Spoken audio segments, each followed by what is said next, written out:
Em Isaías 6:1, nós vimos que Deus se revelou para Isaías como aquele que nunca perdeu uma guerra. Ele mostrou as suas orlas, a orla do seu manto intacta, que era o significado de que ele nunca havia perdido uma guerra, que ele continuava reinando, que ele continuava com seu poder e autoridade de rei. A gente vê esse princípio de forma clara quando Saul estava perseguindo Davi. Isso está em 1 Samuel 24. A Bíblia relata que Davi se escondia em uma caverna e Saul resolve entrar nessa caverna. Quando Saul entra na caverna, Davi vem por trás de forma sorrateira, sem fazer barulho, e corta a orla das vestes de Saul. Isso significava que o rei Saul, ele tinha perdido o seu reino.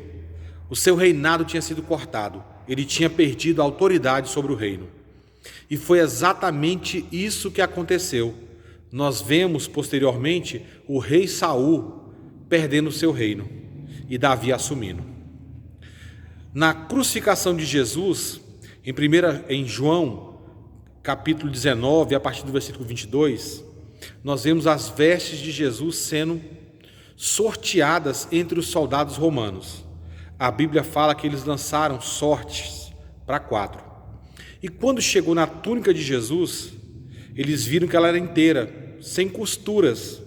E para não cortá-la, para não ter que rasgá-la, eles lançaram sorte para ver qual dos soldados que iria receber aquela túnica. E isso, segundo a Bíblia, segundo João 19, era para se cumprir o que estava predito nas Escrituras. Por que isso estava predito nas Escrituras?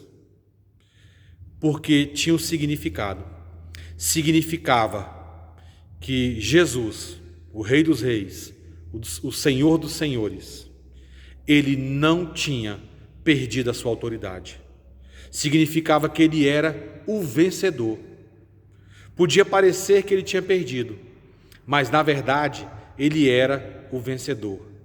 E a maior demonstração de tudo isso, para aquele momento, para aquele instante, era a simbologia da sua túnica não ter sido rasgada.